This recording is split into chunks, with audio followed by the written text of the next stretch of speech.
politics, and power.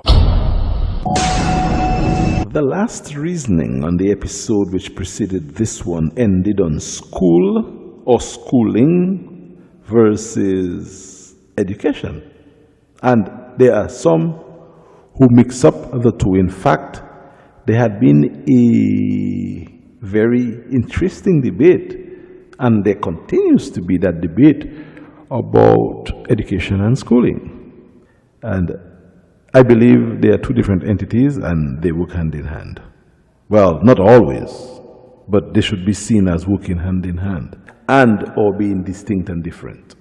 Education is how you apply the things that you gather, that you are exposed to. And when I say things, I mean information generally.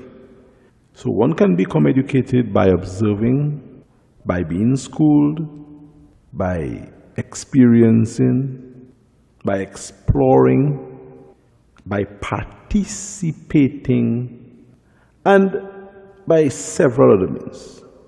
Schooling, on the other hand, is a process by which one becomes educated.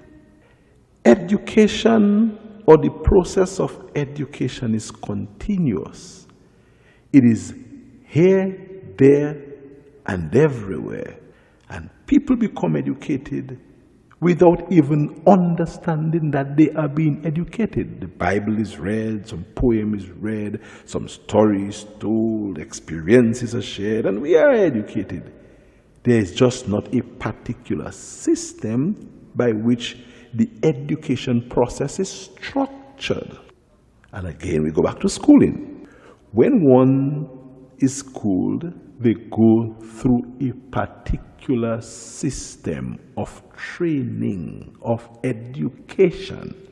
And there are some who believe that systematic education is not as profound as non-systematic education. There are arguments for and arguments against.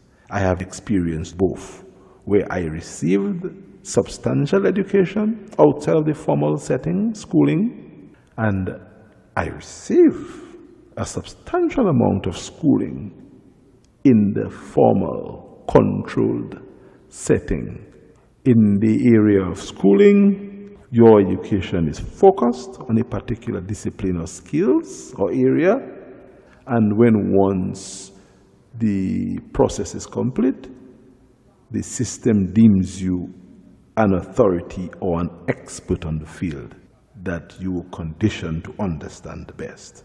Education, which is freelance and open and not structured, cannot be so categorized, but should not be underrated or underestimated as being unimportant, because both are.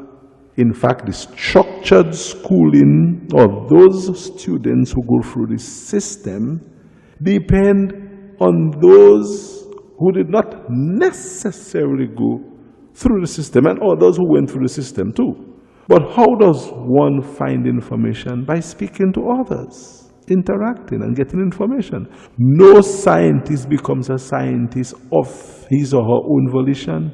You become that based on the information that you acquire from people who are not scientists. So we need each other. So education is education. Schooling is schooling. Both disciplines are equally important, if you ask me. Yes, one is credentialed and the other isn't. And that makes it even more unique, that the credentialed, educated individual never, ever questions the non-credentialed, educated individual. Because we are all educated, we are all learned. The fact is, there ought to be respect between education and schooling, because they go hand in hand and they also can stand independently. Politics and power.